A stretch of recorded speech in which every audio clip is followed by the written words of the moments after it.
আসসালামু আলাইকুম রহমতুল্লাহ। আজকের লাইভ ক্লাসে সবাইকে স্বাগত। যারা যুক্ত হয়েছেন আমার কথা ক্লিয়ার শুনতে পারতেছেন কিনা এবং বোর্ড ক্লিয়ার দেখা যাচ্ছে কিনা একটু জানাবেন। পাশাপাশি আপনারা যে মেসেঞ্জার গ্রুপ থেকে আজকের ক্লাসে জয়েন করেছেন, মেসেঞ্জার গ্রুপে একটু জানিয়ে দেবেন যে ক্লাস শুরু হয়ে গেছে, সবাই যেন দ্রুত জয়েন করে নেয়। জুম অ্যাপে বা অনলাইনে সবার এক এক করে পরিচয় নেওয়া বা সবার সাথে সাক্ষাৎ করা, কথা বলা সম্ভব হয় না। আমাদের জুমের সময়ও খুব কম থাকে। 40 মিনিটের মধ্যে আমাদের একটা করে ক্লাস শেষ করতে হয়। তো আমরা সবার পরিচয় আহ, ক্লাস করতে করতে কোনো একদিন হয়তো নিয়ে নিব। তো আজকে আমরা আপনাদের যে বইগুলো আছে এই বইগুলো সম্পর্কে একটু আলোচনা করব, আমাদের ক্লাস করার পদ্ধতি সম্পর্কে আলোচনা করব এবং চেষ্টা করব আমরা একটা অঙ্ক সমাধান করার জন্য।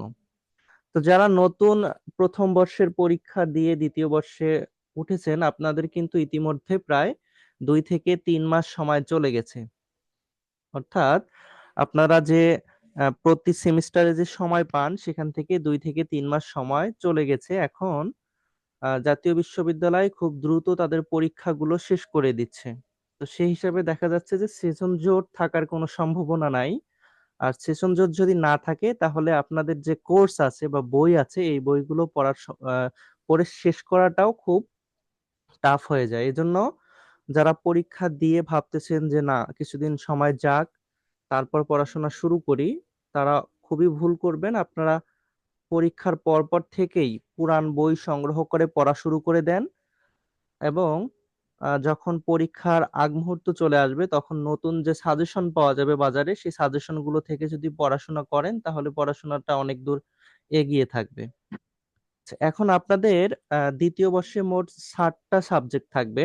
এই 60টা সাবজেক্টের মধ্যে আপনাদের 2টা সাবজেক্টে মোটামুটি প্রাইভেট পড়তে হয় বা 2টা সাবজেক্ট একটু কঠিন আছে। এটা হচ্ছে একটা কম্পালসারি ইংলিশ আর একটা হচ্ছে সামাজিক পরিসংখ্যান। কম্পালসারি ইংলিশটার মধ্যে আপনাদের হচ্ছে যে ইংরেজি আছে যেখানে গ্রামার থাকে, তারপর প্যাজেস থাকে এবং রাইটিং অংশ থাকে, সে বিষয়টা আপনাদের পড়তে হয়। আর একটা হচ্ছে সামাজিক পরিসংখ্যান, এখানে কিছু অঙ্ক আছে।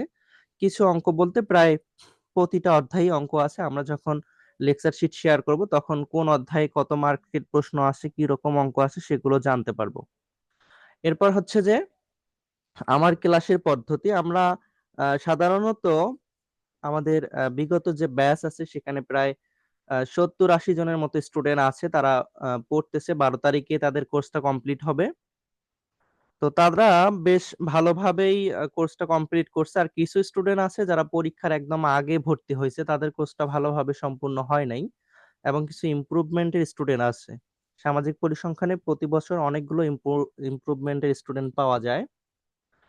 আমরা আমাদের যে সামাজিক পরিসংখ্যান বইটা পড়াই, এটা হচ্ছে আমার একটা নিজস্ব লেকচার শিট আছে, এটা বিভিন্ন বই থেকে লেকচার শিটটা তৈরি করা হয়েছে। এই লেকচার শিট থেকে যদি আপনারা অঙ্কগুলো সমাধান করেন তাহলে অন্য কোনো বই থেকে নতুন বা পুরাতন কোনো বই কিনে আপনাদেরকে অঙ্ক সমাধান করতে হবে না। এখানে নিয়মগুলো জাস্ট প্র্যাকটিস করলেই আপনারা সমাধান করতে পারবেন বইয়ের সবগুলো অঙ্ক।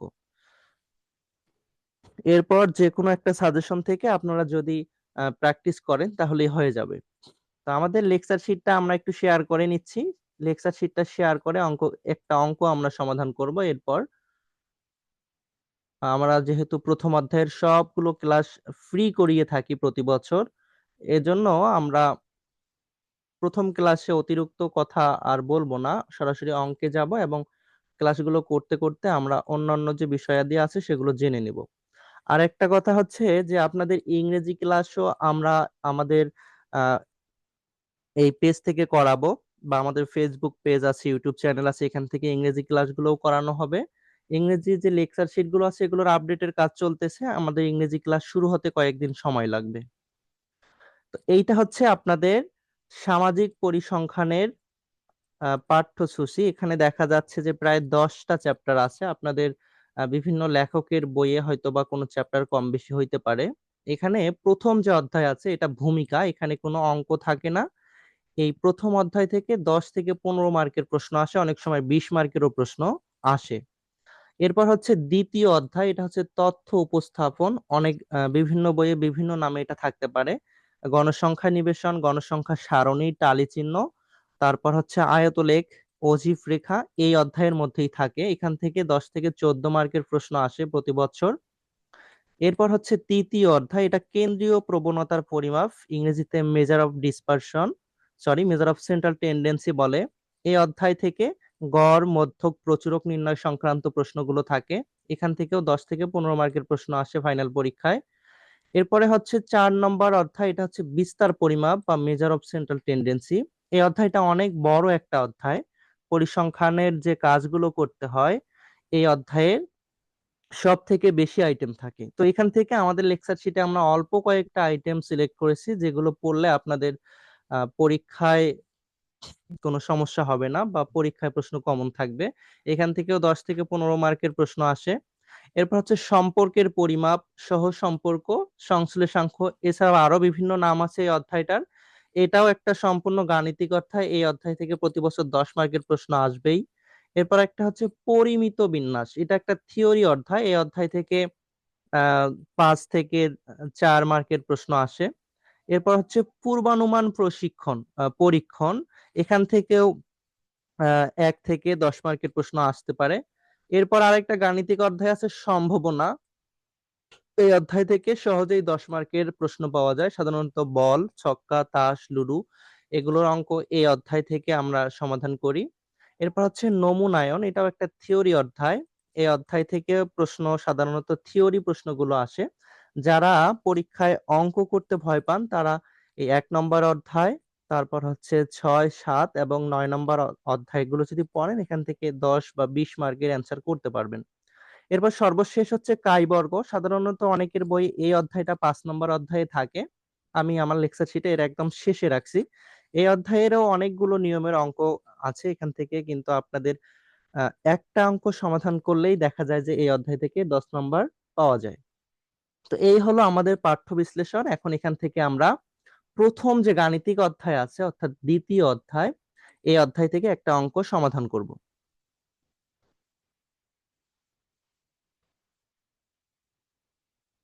আচ্ছা দেখেন, দ্বিতীয় অধ্যায় মানে হচ্ছে তথ্য উপস্থাপন, যে অধ্যায়টা ছিল এই অধ্যায়। এখানে গণসংখ্যা নিবেশন সারণী, আয়তলেখ, গণসংখ্যা বহুভুজ, গণসংখ্যা রেখা, অজীব রেখা, পাই চার্ট, এই কয়েকটা আইটেম শিখলেই আপনাদের সিলেবাসটা কমপ্লিট হয়ে যাবে দ্বিতীয় অধ্যায়ে। তো দেখেন এখানে একটা অঙ্ক, একদম সহজ একটা অঙ্ক আমরা আজকে সমাধান করব। অর্থাৎ এই অঙ্কটা সমাধান করার মাধ্যমে কিভাবে টালি চিহ্ন আহ, গুলো বসাতে হয় গণসংখ্যাগুলো থেকে, বা তথ্যগুলো থেকে কিভাবে টালি চিহ্নগুলো সংগ্রহ করতে হয়, এই বিষয়টা আমরা শিখতে পারবো। তো প্রবলেম ওয়ানে বলা আছে, দেখেন নিচের তথ্য থেকে 10 শ্রেণী ব্যক্তি নিয়ে একটি গণসংখ্যা নিবেশন সারণী প্রস্তুত করো। আর এখানে কিছু তথ্য দেওয়া আছে। এই যে ধরেন যে 22 এটা একটা তথ্য, 34 এটা একটা তথ্য, 42 একটা তথ্য। এই তথ্যগুলো থেকে আমরা শ্রেণীব্যাপ্তি 10 নিয়ে একটি গণসংখ্যা নিবেশন সারণী প্রস্তুত করব। অর্থাৎ টালি চিহ্ন একটা আমরা প্রস্তুত করব এখান থেকে। তো এগুলো কিভাবে সমাধান করতে হয় এখন আমরা এটা দেখব। এখানে দুইটা রিকোয়ার দেওয়া আছে, একটা হচ্ছে ইনক্লুসিভ মেথড বা অন্তর্ভুক্তি পদ্ধতি, আর একটা হচ্ছে এক্সক্লুসিভ মেথড অথবা বহির্ভুক্তি পদ্ধতি। আমরা প্রথমে এই যে রিকোয়ার 2 সমাধান করব, এরপর রিকোয়ার 1 সমাধান করব। আচ্ছা, আপনারা কি আমার বোর্ড দেখতে পারতেছেন এখন?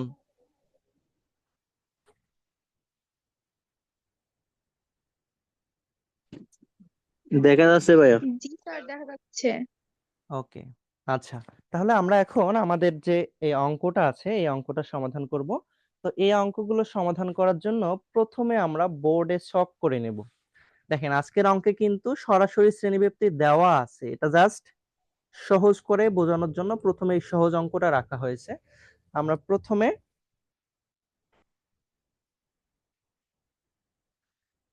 প্রথমে এখান থেকে খুঁজে বের করব যে এখানে সর্বোচ্চ তথ্য এবং সর্বনিম্ন তথ্য কোনটা দেওয়া আছে। তো এখানে খুঁজে যদি দেখি আমরা, তাহলে দেখা যাচ্ছে যে সর্বনিম্ন হচ্ছে 20, আর সর্বোচ্চ হচ্ছে 62। আপনারা একটু খুঁজতে থাকেন, যদি এর থেকে বড় বা ছোট সংখ্যা আপনাদের চোখে পড়ে একটু জানাবেন, তাহলে আমরা কারেকশন করে নেব। তাহলে এখানে যেহেতু সর্বনিম্ন সংখ্যাটা 20 দেওয়া আছে, আমরা লিখে নিব।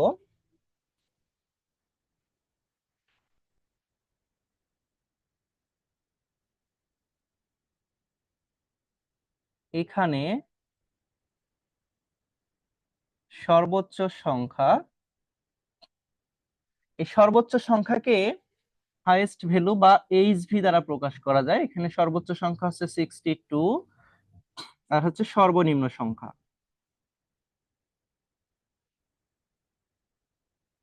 এটাকে বলে লোয়েস্ট ভ্যালু।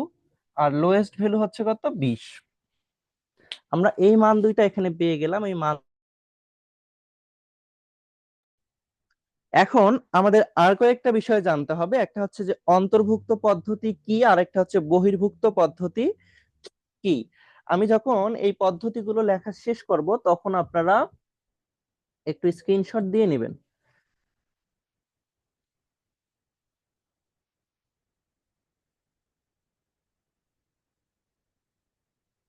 অন্তর্ভুক্ত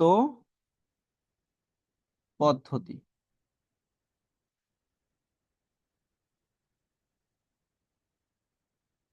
কোন শ্রেণীর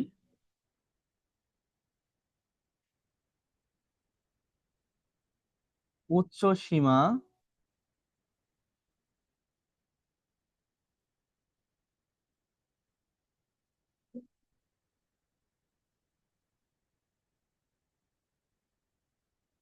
পরবর্তী শ্রেণীর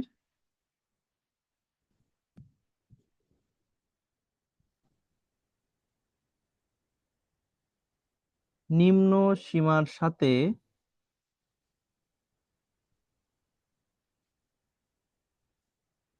মিলে যায়। আচ্ছা, আমরা অন্তর্ভুক্ত পদ্ধতি বের করতেছি। অন্তর্ভুক্ত পদ্ধতি হচ্ছে মিলে যাবে না, কোন শ্রেণীর উচ্চ সীমা পরবর্তী শ্রেণীর নিম্ন সীমার সাথে মিলে না গেলে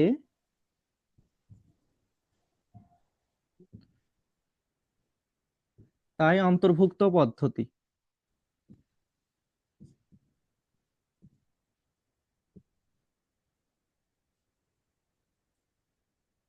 আচ্ছা, এর উদাহরণ হচ্ছে, আমরা একটা উদাহরণ দেখি এখানে।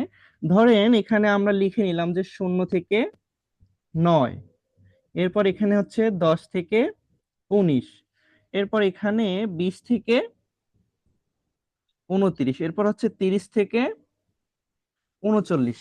এইটা হচ্ছে অন্তর্ভুক্ত পদ্ধতির উদাহরণ। এখানে দেখেন কোন শ্রেণীর উচ্চ সীমা, ধরেন এইটা হচ্ছে একটা শ্রেণী, এর উচ্চ সীমা পরবর্তী শ্রেণীর নিম্ন সীমার সাথে মিলে যাবে না। পরবর্তী শ্রেণীর নিম্ন সীমা হচ্ছে 10। এই উচ্চ সীমা আর নিম্ন সীমা যদি মিলে না যায়, তাহলে এটা হচ্ছে অন্তর্ভুক্ত পদ্ধতি। তো দেখেন এখানে এই শ্রেণীর উচ্চ সীমা আর এই শ্রেণীর নিম্ন সীমা মিলে যায়নি, এই শ্রেণীর উচ্চ সীমা আর এই শ্রেণীর নিম্ন সীমা মিলে যায়নি। আচ্ছা, তাহলে আমরা অন্তর্ভুক্ত পদ্ধতিটা কাকে বলে এটা শিখলাম। এবার বহির্ভুক্ত পদ্ধতিটা আমরা একটু শিখবো।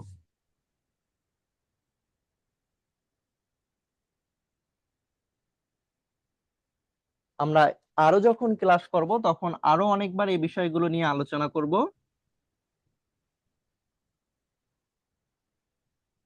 বহির্ভুক্ত পদ্ধতিতে তো মিলে যায় উচ্চ সীমার সাথে নিম্ন সীমা। জি, তাহলে আমরা এখন বহির্ভুক্ত পদ্ধতিটা বের করব। এটা হচ্ছে কোন শ্রেণীর উচ্চ সীমা পরবর্তী শ্রেণীর নিম্ন সীমার সাথে মিলে গেলে তাই হবে কি বহির্ভুক্ত পদ্ধতি বা এক্সক্লুসিভ মেথড। স্যার এটা কত অধ্যায় পড়াইতেছেন? দ্বিতীয় অধ্যায়। আচ্ছা, তাহলে এটা হচ্ছে আমাদের বহির্ভুক্ত পদ্ধতি। আমাদের যে অঙ্কগুলো করতে হবে, আমরা এই অঙ্কগুলো বহির্ভুক্ত পদ্ধতিতে সমাধান করব। যদি কোনো অঙ্কে বলা থাকে যে অন্তর্ভুক্ত পদ্ধতিতে সমাধান করো, তাহলে সেই অন্তর্ভুক্ত পদ্ধতি থেকে আমাদেরকে বহির্ভুক্ত পদ্ধতিটা বের করে নিতে হবে বা প্রকৃত শ্রেণী বের করে নিতে হবে, নিয়ে তারপর অঙ্ক সমাধান করতে হবে। এখন আমরা দেখব যে বহির্ভুক্ত পদ্ধতিটা কি। এখানে 0 থেকে 10, এবার হচ্ছে 10 থেকে 20, 20 থেকে 30, 30 থেকে 40। দেখেন এখানে আমি বলে দিয়েছি যে কোন শ্রেণীর উচ্চসীমা পরবর্তী শ্রেণীর নিম্ন সীমার সাথে মিলে যাবে। এই যে উচ্চসীমা আর এই হচ্ছে নিম্ন সীমা, এই যে উচ্চসীমা আর এই হচ্ছে নিম্ন সীমা। তাহলে দেখেন উচ্চসীমা আর নিম্ন সীমাগুলো মিলে গেছে, তার মানে এটা হচ্ছে আমাদের বহির্ভুক্ত পদ্ধতি। বহির্ভুক্ত পদ্ধতিতে অঙ্কগুলো করা অনেকটা সহজ হয়। আচ্ছা, এখন আমরা এক এক নম্বর অঙ্কের 2 নম্বর রিকোয়ারটা সমাধান করব। 1 নম্বর অঙ্কের 2 নম্বর রিকোয়ারে বলা আছে যে উপরোক্ত তথ্য থেকে বা নিম্নোক্ত তথ্য থেকে শ্রেণীব্যাপ্তি 10 নিয়ে গণসংখ্যা নিবেশন সারণী প্রস্তুত করো। তো এই গণসংখ্যা নিবেশন সারণী প্রস্তুত করার জন্য সর্বপ্রথম আমাদেরকে নিম্ন সীমা কত আছে এটা দেখতে হবে। নিম্ন সীমা আছে কত? 20। আমরা এখানে একটা ক্যাপশন লিখব যে আরম্ভ সংখ্যা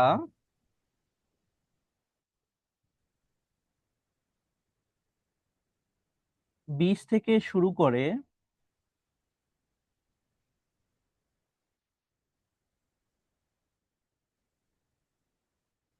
শ্রেণীব্যাপ্তি কিন্তু আমাদের অঙ্কে বের করে দেওয়াই আছে।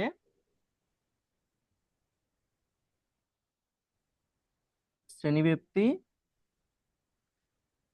10 নিয়ে আমরা কোন পদ্ধতিতে অঙ্কটা সমাধান করব? বহির্ভুক্ত পদ্ধতিতে।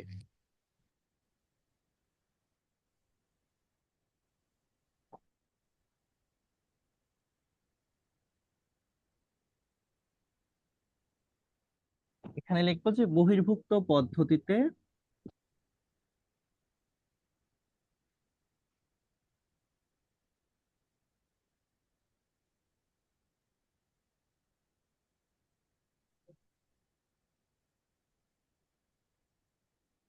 গণসংখ্যা নিবেশন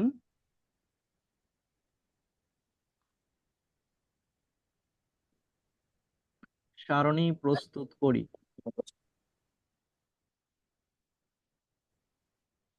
আচ্ছা, আমরা বহির্ভুক্ত পদ্ধতিতে গণসংখ্যা নিবেশন সারণী প্রস্তুত করব। বহির্ভুক্ত পদ্ধতিতে গণসংখ্যা নিবেশন সারণী প্রস্তুত করার জন্য আমাদের 3 কলাম বিশিষ্ট একটা ছক অঙ্কন করতে হবে। দেখেন, এই যে এইভাবে যে দাগগুলো দেওয়া হয় এটা হচ্ছে আমাদের কলাম, আর এইভাবে যে দাগগুলো দেওয়া হয় এগুলো হচ্ছে সারি। তাহলে বহির্ভুক্ত পদ্ধতিতে অঙ্ক সমাধান করার জন্য আমাদেরকে 3 কলাম বিশিষ্ট সারণী অঙ্কন করতে হবে।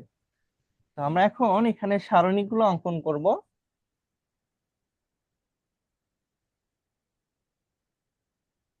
এটা একটা সারি দিলাম, আর এখানে আমরা কলাম লিখবো কয়টা? 3টা।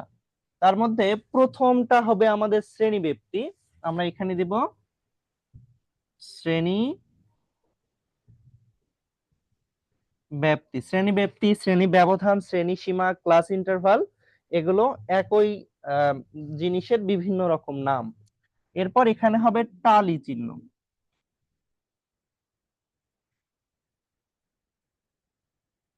আচ্ছা, এটাকে যদি ইংরেজিতে প্রকাশ করি তাহলে হবে সিআই, এটা হবে টিএম।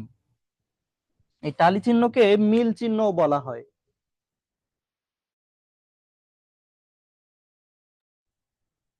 আচ্ছা, এরপর হচ্ছে আমাদের গণসংখ্যা,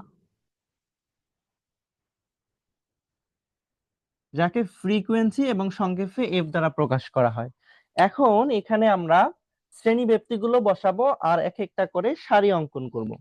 এখানে সর্বনিম্ন সংখ্যা ছিল 20, আরম্ভ সংখ্যা ধরেছিলাম আমরা 20, আর শ্রেণী ব্যবধান হচ্ছে কত? 10। আমরা বহির্ভুক্ত পদ্ধতিতে সমাধান করতেছি, তাহলে 20 আর 10 হবে কত? 30। আমরা প্রথম সারিটা দিয়ে নিলাম। এরপর 30 থেকে হবে 40, এরপর 40 থেকে হবে 50, 50 থেকে হবে 60। আচ্ছা, এভাবে 50 থেকে 60, 60 থেকে 70, 70 থেকে 80, এভাবে আমরা কতক্ষণ সারি দিতে থাকবো? এ বিষয়টা খেয়াল করতে হবে। আমাদের শ্রেণীর উচ্চ সীমা কত আছে অত পর্যন্ত আমাদেরকে সারিগুলো দিতে হবে। তো এখানে দেখেন, এখানে 50 থেকে 60 দিছি, কিন্তু আমাদের উচ্চ সীমা হচ্ছে 62। 50 থেকে 60 এই সংখ্যাটার মধ্যে 62 সংখ্যাটা নাই, এজন্য আমাদেরকে আরো একটা সারি দিতে হবে। এটা হচ্ছে 60 থেকে 70। এই 60 থেকে 70 সংখ্যার মধ্যে কিন্তু 62 সংখ্যাটা আছে। কাজেই এই পর্যন্ত আমাদেরকে সারি দিয়ে থামতে হবে এবং এই অঙ্কগুলোকে আমরা যোগ করব। আমাদের যে মোট গণসংখ্যাগুলো আছে এগুলোকে যোগ করে নিচে নামাবো। এর জন্য আমরা মোটের একটা ঘর দেব এখানে। এই মোটকে এন দ্বারা প্রকাশ করা হয়। আচ্ছা, এখন আপনাদের পরীক্ষার হলে একটা প্রশ্ন দেওয়া থাকবে। সেই প্রশ্নতে এই রকম অনেকগুলো তথ্য দেওয়া থাকবে। সেই তথ্যগুলো থেকে আপনাকে টালি চিহ্নগুলো বের করে বসাইতে হবে। তো যখন আপনি প্রশ্নটা পাবেন এরকম ঘরগুলো অঙ্কন করার পর যে কাজটা আপনি করবেন সেটা হচ্ছে পেন্সিল বা কলম দিয়ে এই যে ঘরগুলো আছে এগুলোকে এভাবে কাটবেন একটা করে। যেমন ধরেন এখানে আমি তো কাটতে পারতেছি না, আমি এখানে অন্য কালার করে দেখাচ্ছি। প্রথমে এখানে হচ্ছে কত 22, 34, 42।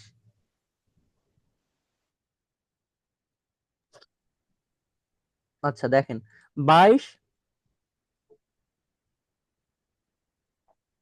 34, 42 আপনারা জাস্ট একটা টালি চিহ্ন বসা দেখেন তাহলে সব টালি চিহ্ন বসাইতে পারবেন। 22 এই সংখ্যাটা কার মাঝে আছে? 20 থেকে 30-এর মাঝে 22 সংখ্যাটা আছে, কাজেই আমরা এখানে একটা টালি চিহ্ন বসাবো। এরপরে হচ্ছে 34, 34 সংখ্যাটা কার মাঝে আছে? 30 থেকে 40-এর মাঝে আছে, আমরা এখানে একটা টালি চিহ্ন বসাবো। এরপরে দেখা যাচ্ছে 42, 42 সংখ্যাটা কার মাঝে আছে? 40 থেকে 50-এর মাঝে আছে, আমরা এখানে একটা টালি চিহ্ন বসাবো। এরপরে দেখা যাচ্ছে এখানে হচ্ছে কত 37,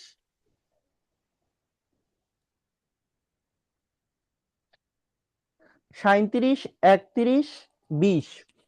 37 কোথায় আছে? 30 থেকে 40-এর মাঝে, এখানে একটা টালি চিহ্ন দিলাম। 31 কোথায় আছে? 30 থেকে 40-এর মাঝে, এখানে একটা টালি চিহ্ন দিলাম। এরপর হচ্ছে 20, 20-এর শুধু একটাই ঘর আছে এখানে, এখানে একটা টালি চিহ্ন দিলাম। এটা 37 হবে না, এটা তো 47 লেখা আছে। সরি, এটা 47 ছিল। আচ্ছা 47 কোথায় হবে? 40 থেকে 50-এর মাঝে। ধন্যবাদ আপনাকে।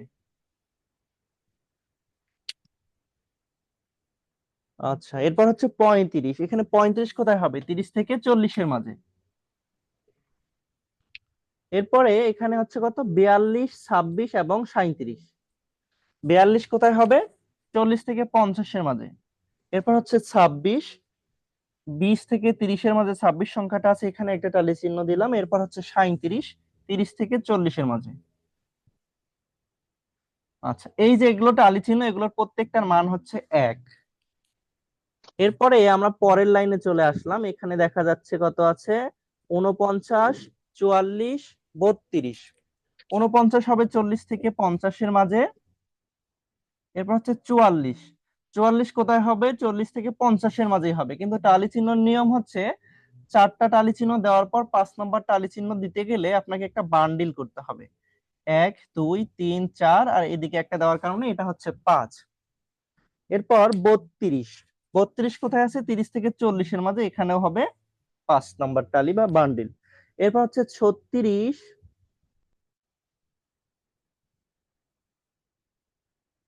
36, 28, 47। 36, 28, 47, 56, 50। এই 56, 50 থেকে 60-এর মাঝেও আছে। আর 50, দেখেন এখানে একটা বিষয় বুঝতে হবে, 50 উপরেও আছে নিচেও আছে, তাহলে কোন ঘরে টালি চিহ্নটা বসাবো? আমি এখানেও 50 পাচ্ছি, এখানেও 50 পাচ্ছি, এখানেও এই যে 50, এখানেও 50। ডাবল যদি কোনো সংখ্যা থাকে আপনাকে মনে রাখতে হবে সব সময় শ্রেণীর নিম্ন সীমায় টালি চিহ্নটা বসাইতে হবে। তাহলে এইটা কিন্তু 50 উচ্চ সীমা আর এইটা 50 হচ্ছে নিম্ন সীমা। তাহলে আমাকে টালি চিহ্ন বসাইতে হবে নিম্ন সীমায় 50-এর ঘরে। এরপর হচ্ছে 59 এবং 32। এই 50 থেকে 60-এর মধ্যে 59 আছে, 30 থেকে 40-এর মধ্যে 32 আছে। আমরা টালি চিহ্নগুলো উঠানো শেষ করে আপনাদের কাছে প্রশ্ন নিব। এরপর হচ্ছে 21, 28, 49। 21, এরপর হচ্ছে 28, এরপর হচ্ছে 49। এরপর হচ্ছে 45, 30, 48। 45, 30, 48। এরপর হচ্ছে 47, 47, 52, 39। 47, 52, 39। একদম শেষ লাইনে অর্থাৎ 32, 49, 32, 39, 32, 41। কোথায় হবে টালি চিহ্নগুলো? 32, এরপর হচ্ছে 39, আবারও 32, এরপর হচ্ছে 41। এরপর এখানে হচ্ছে 59, 62, 46। 59, 62, 46। এরপর হচ্ছে কত? 50, 58 এবং 41। আচ্ছা, আপনারা বলেন যে 50 আমি কোন ঘরে বসাবো? এই 1 নম্বর ঘরে বসাবো নাকি 2 নম্বর ঘরে বসাবো? 2 নাম্বার ঘরে। আচ্ছা, 2 নাম্বার কারণ ঘরে হবে। হ্যাঁ 2 নম্বর ঘরে বসবে, কারণ হচ্ছে যে ডাবল নিম্ন সংখ্যা থাকলে সীমায় আমরা টালি বসাতে চিহ্ন হয়। শ্রেণী নিম্ন সীমার মধ্যে বসাবো। হ্যাঁ, তাহলে এখানে আমরা দিলাম 50। ডাবল সংখ্যা থাকলে ডাবল সংখ্যা থাকলে শ্রেণীর নিম্ন সীমায় টালি চিহ্ন বসাতে হবে। এরপর হচ্ছে 58, আর সর্বশেষ হচ্ছে 41। আমাদের টালি চিহ্নগুলো বসানো শেষ। আচ্ছা, এখন এই টালি চিহ্ন বসানো নিয়ে যদি আপনাদের কারো কোনো প্রশ্ন থাকে তাহলে প্রশ্ন করেন, আর যদি প্রশ্ন না থাকে তাহলে কষ্ট করে একটু ওকে লিখে দেন। প্রশ্ন নেই, ওকে।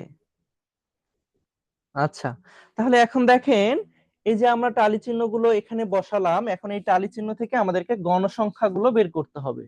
তো গণসংখ্যাগুলো কিভাবে আমরা বের করব? এই প্রত্যেকটা টালি চিহ্নের মান হচ্ছে 1। তাহলে এখানে যতগুলো টালি চিহ্ন আছে আমাদের গণসংখ্যাও হবে তত। এখানে দেখা যাচ্ছে 5টা আর একটা 6টা টালি চিহ্ন, তাহলে এখানে হবে 6। এখানে দেখা যাচ্ছে 5 আর 5 10, আর 2 হচ্ছে 12। এখানে হচ্ছে 10 আর 3 13। এখানে হচ্ছে কত? 7। আর এখানে হচ্ছে 1। 1।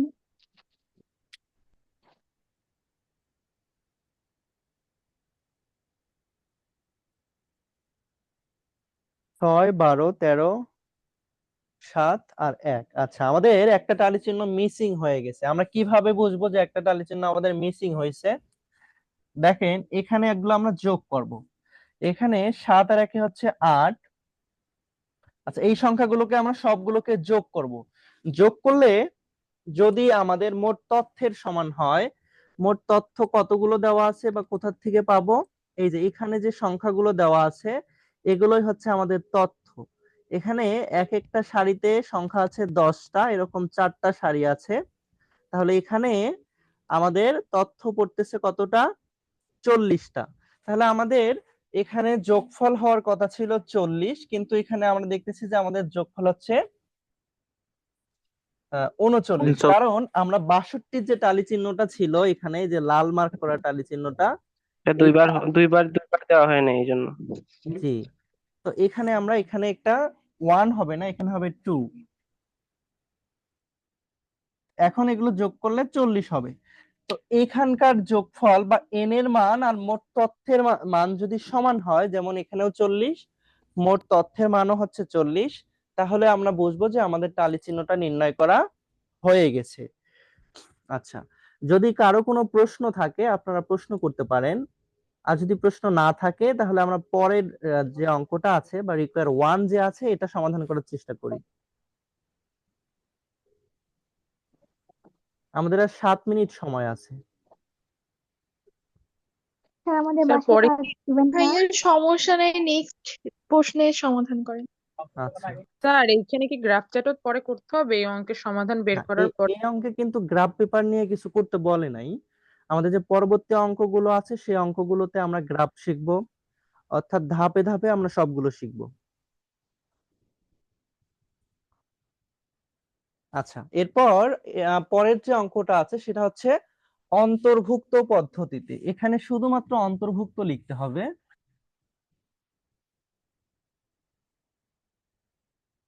অন্তর্ভুক্ত পদ্ধতিতে সমাধান করব। আর এইটা হবে 20 থেকে এখানে 30 না হয় হবে কত 29, এখানে হবে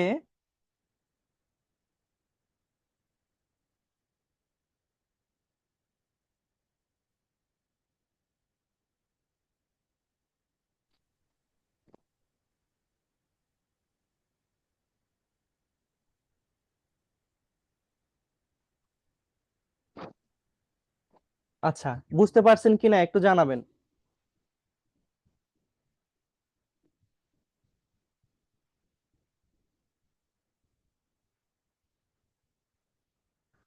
অন্তর্ভুক্ত পদ্ধতিতে অঙ্কটা সমাধান করার জন্য আমি যে কাজটা এখানে করলাম এতটুকু আপনারা বুঝতে পারছেন কিনা?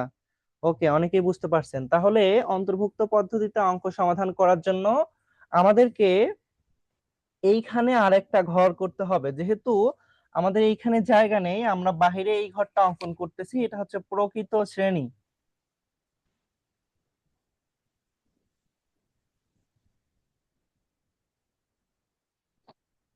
আপনারা যেহেতু এখন অনার্স সেকেন্ড ইয়ারে পড়েন, সো এতটুকু আপনারা বুঝতে পারবেন যে এই ঘরটা এখানে করতে হবে, এই ঘরটা এখানে নিয়ে আসতে হবে, এরপর এর পাশে হবে টালি চিহ্ন, এরপরে হবে গণসংখ্যা। কারণ অন্তর্ভুক্ত পদ্ধতিতে অঙ্ক দেওয়া থাকলে আমাদেরকে প্রকৃত শ্রেণী বের করতে হবে। প্রকৃত শ্রেণী কিভাবে বের করে দেখেন, প্রকৃত শ্রেণী বের করার জন্য এই যে শ্রেণীর নিম্ন সীমা আছে, এই নিম্ন সীমা থেকে 0.5 বাদ দিতে হবে। তাহলে নিম্ন সীমা ধরেন এই যে এইটা, অর্থাৎ 20 থেকে 29, এটার প্রকৃত শ্রেণী আমরা বের করব। আর এর থেকে 0.5 বিয়োগ করতে হবে, যেটা বিয়োগ করবেন এর সাথে ওইটা যোগ করতে হবে। তাহলে এর সাথে 0.5 যোগ করতে হবে। তাহলে এখানে কত আসবে? এখানে আসবে 19.5, আর এখানে হবে কত 29.5। বুঝতে পারছেন কিনা একটু জানাবেন। জি স্যার, বুঝতে পারছি। সবাই বুঝতে পারছেন কিনা? স্যার বুঝিনি আর আর ওইখানে কি হচ্ছে অন্তর্ভুক্তটা উল্লেখ থাকবে প্রশ্নে যে এইভাবে বের হ্যাঁ, করো? অবশ্যই প্রশ্নে উল্লেখ থাকবে, তবে সচরাচর উল্লেখ থাকে না, এবং অন্তর্ভুক্ত পদ্ধতিতে অঙ্ক সমাধান করো এরকম বলাও থাকে না। তাহলে বুঝবো কিভাবে স্যার বের করতে হবে আচ্ছা, দেখেন এই 1 নম্বর অঙ্কটা আমাদের যে প্রশ্ন দেওয়া ছিল, এই প্রশ্ন এবং উত্তরটা আপনারা বুঝতে পারছেন কিনা এটা একটু বলবেন। এখানে দেখেন, এখানে কিন্তু উল্লেখ করে বলা আছে যে অন্তর্ভুক্ত পদ্ধতি, এখানে বলা আছে যে বহির্ভুক্ত পদ্ধতি।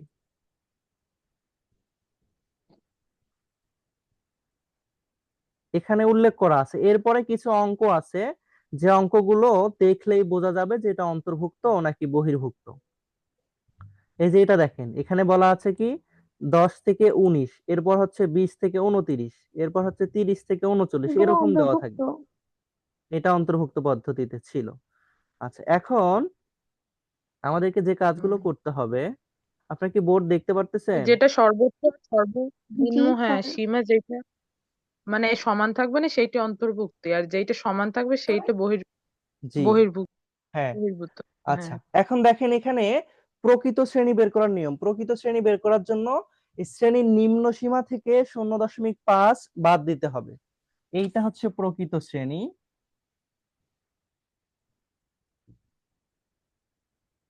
এই প্রকৃত শ্রেণীটা কোথায় হওয়ার কথা ছিল? এইখানে। আমরা যেহেতু এই অঙ্কটার মধ্যেই সমাধান করতেছি, কাজে আমরা বাইরে লিখে নিলাম। আপনারা যখন সমাধান করবেন অবশ্যই এইটাকে এইখানে নিয়ে সমাধান করবেন। আচ্ছা, তাহলে প্রথম শ্রেণীর আমরা এটা বের করলাম, এখানে হচ্ছে কত? তার স্যার, আচ্ছা এখানে কি প্রকৃত শ্রেণীটা কি শ্রেণীব্যক্তির পরে হবে? হ্যাঁ, শ্রেণীব্যাপ্তির পরে হবে। আচ্ছা। আচ্ছা, এরপর একইভাবে সবগুলো আমরা বের করব। তাহলে 30 থেকে 0.5 যদি বাদ দেই তাহলে কত অনেক হবে? প্রবলেম, অনেক সময় স্ক্রিনটা দেখা যায়, অনেক সময় দেখা যাইতেছে না, আর শোনাও যাইতেছে। আচ্ছা, অনেকেরই তো এরকম সমস্যা হচ্ছে না। আমি মাইক্রোফোন লাগিয়ে কথা বলতেছি, এরকম হওয়ার কথা না। আপনার সম্ভবত নেটওয়ার্কের সমস্যা। ক্লাসটা রেকর্ড না, থাকবে, আমার তো আপনি ওয়াইফাই কানেক্টেড, আর সেই রুম লাগানো আপনার নেটওয়ার্কের সমস্যা। আচ্ছা, অন্যদেরও কি একই সমস্যা হচ্ছে? না না স্যার। স্যার। ঠিক আছে তো, সুন্দরভাবে চলতেছে তো। আচ্ছা, অনেক সময় দুই একজনের একটু সমস্যা হয়, আপনারা পরবর্তীতে রেকর্ড ক্লাসটা দেখে নেবেন। দেখেন এখন এখানে আমরা 30 থেকে 0.5 বাদ দিলাম, তাহলে 29.5 আসলো। এরপর 39 থেকে 0.5 যোগ করব, তাহলে এখানে হবে কত? 39.5। জাস্ট ক্লাস 2 এর একটা যোগ বিয়োগ করতেছি, আর কিছু না। এরপর এই সংখ্যাটা অটোমেটিক ভাবে নিচে চলে আসবে এবং পরবর্তী সংখ্যাটার সাথে আবার কি হবে? 0.5 যোগ হবে। যোগ হবে। আমরা যখন ওই পরিসংখ্যান শিখছিলাম তখন আমাদেরকে এভাবে বলে নাই, আমরা জাস্ট দেখছিলাম যে এই সবগুলো একই রকম হবে, একই রকম ভাবে লিখতে হবে।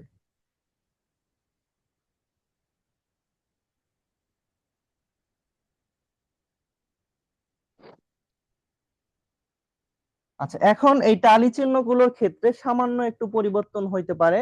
আমি যেভাবে টালি চিহ্নগুলো আপনাদেরকে লিখে দিলাম ওইভাবে আপনারা এই টালি চিহ্নগুলো বসাবেন। কিন্তু কাকতালীয় ভাবে এই যে অঙ্কটা সমাধান করতেছে, আজকের অঙ্কটা, এই অঙ্কের টালি চিহ্নতে কোনো প্রকার পরিবর্তন আসেনি। অর্থাৎ অন্তর্ভুক্ত পদ্ধতিতেও যেভাবে টালি চিহ্ন ছিল, বহির্ভুক্ত পদ্ধতিতেও টালি চিহ্নগুলো একইভাবে বের করা ছিল। কোনো অঙ্কে এরকম হতে পারে, যেমন এখানে 6 আছে, এখানে 6 না হয়ে এখানে হবে 5। আবার এখানে এই যে এখান থেকে যে 1 কমে গেল, এটা এখানে আবার বেড়ে যাবে। আবার ধরেন এখানে হচ্ছে 12 আছে, এখানে আছে কি, তাহলে এখান থেকে 1 কমে গেল, এখানে আসে, সেটা আবার যোগ হবে। কিন্তু যোগফল আপনাদেরকে মোট তথ্যের সমানই হতে হবে। আচ্ছা, যদি কারো কোনো প্রশ্ন থাকে আজকের এই অঙ্কটা নিয়ে, তাহলে প্রশ্ন করতে পারেন। আর যদি প্রশ্ন না থাকে তাহলে আমরা আজকের ক্লাসটা এখানেই শেষ করে দেব। 1 মিনিট না সময় স্যার, আছে। ঠিক আছে।